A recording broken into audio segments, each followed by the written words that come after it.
Arthurian legend is perhaps one of the most iconic mythologies out there. Built upon centuries of Celtic, Gaelic, and British folklore, the legends of King Arthur and, to an extent, his many knights have helped to popularize a lot of classic tropes we know well today, from the chosen hero or ruler to the damsel in distress. Unsurprisingly, Arthurian myth also boasts a wide range of iconic mythical relics. Excalibur, Carnwanen, and of course, the Holy Grail. Now, as with any mythology, the canon is something that was expounded upon over time, and with countless retellings, with the names of characters, items, and locations doubtless changing with each one. However, among the many mystical or holy objects contained within Arthurian myth, there is one that deserves a bit of extra scrutiny. A mythical bow said to belong to Sir Tristan of the Round Table. It's been referenced plenty in modern media, but looking into its actual origins makes its existence dubious at best. I am, of course, referring to the one and only Failnaught. As stated before, there's really not a whole lot of information about Failnaught. The earliest mention of it I can find comes from the work of the 12th century poet Beowulf. Apologies if I mispronounced that, simply titled Tristan. However, some also refer to it as the Romance of Tristan. This is a text that's been translated and retranslated quite a few times into a few different languages, with some notable variations between each one. From what I can find, the first mention of this bow comes from the chapter The Wood of Moroi. For a bit of context, Tristan has taken the fair maiden Iseult, or Isolde, away from the clutches of a cruel king. In true fairy tale fashion, Isolde has fallen in love with her savior Tristan instead, and the two flee into a forest to live together.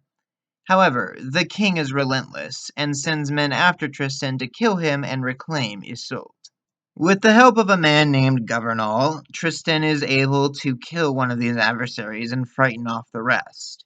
Not long after is when the story claims that Tristan fashioned the bow Failnaught, a bow that, quote, struck home always, man or beast, whatever it aimed at.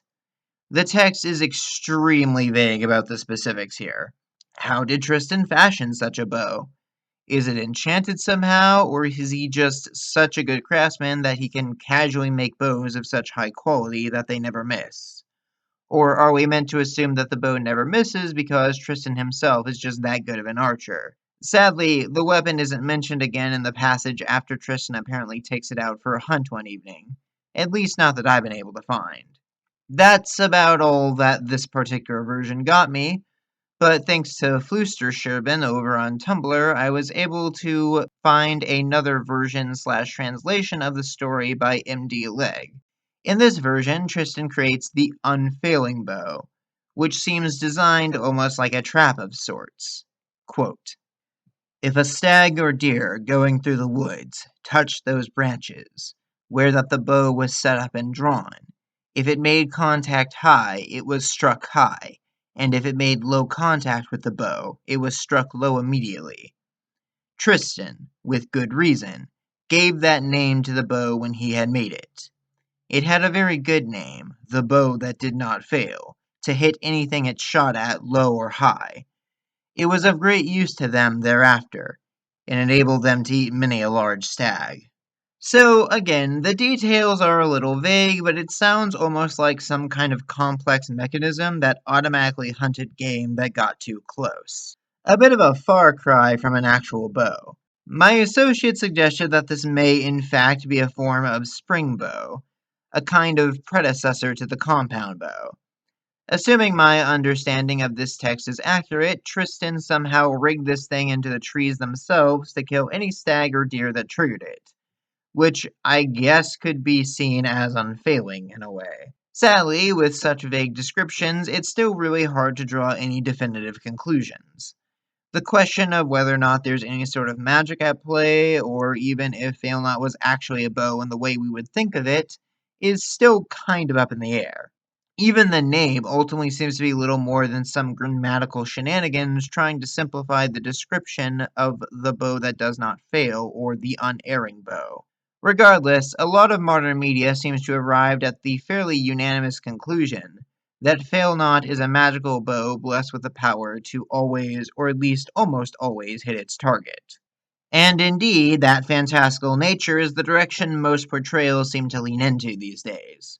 Possibly the most well-known modern use of the name comes from Fire Emblem Three Houses, in which Failnaught is a bow passed down through House Regan. It is the signature hero's relic of Claude, responding to his crest to fire arrows that deal double damage to flying units. It also grants access to the combat art Fallen Star, which deals bonus damage to dragons and allows the user to temporarily evade all incoming attacks. That said, Yu-Gi-Oh! Has a slightly less magical interpretation with Artifact Failnaught. Here, Failnaught is depicted as a massive steampunk bow that fires what is basically a ballista bolt, wielded by an unknown green spirit person. Despite being a monster card, its ability lets players set Artifact Failnaught like a spell or trap card, perhaps leaning into the idea that Failnaught may have in fact been a hunting trap of sorts rigged by Tristan to fire automatically. Failnaught also makes a fair few appearances in Final Fantasy, primarily as just a really powerful bow weapon that varies from game to game. That said, it has a bit more to it in the pseudo-spin-off Bravely series, namely Bravely 2nd. In that game, Failnaught is a rare weapon drop with a bit of actual backstory to it. According to its description, this Failnaught was created when a bard attached bowstrings to his beloved lyre, with the intent of rescuing his lover from a villain. This is most likely in reference to Tristan and Isolde, though the origin of combining a bow and a lyre is strangely not unique to Bravely Default. In the Fate series, Failnaught is also portrayed as being a curious mix between weapon and instrument.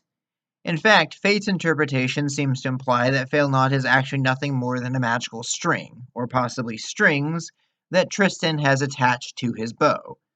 By plucking them, he can fire off arrows comprised of pure sound. Furthermore, Tristan can even control the various strings independently from the bow, laying them down like deadly tripwires. This version of Failnaught seems to be a bit of an amalgamation of everything we described already, something that Tristan technically created himself, which can be used as a bow, a trap, and a lyre all at once. So what can we glean from all of this? Put simply, Failnaught is a weapon shrouded in mystery. In truth, it appears to be a sort of pseudo-myth, a modern reinterpretation of an old passage that was likely never intended to carry so much weight.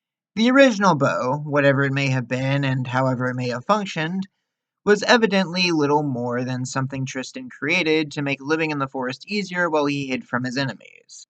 In this day and age, however, with our love of referencing centuries-old stories and legends, we appear to have utterly transformed Failnaught into a proper magical artifact, a MacGuffin nearly on the same level as the Holy Grail or Excalibur. But at its core, Failnaught is a phenomenon, a testament to the age we live in, where an obscure reference can potentially become a household name and create a new legend unto itself.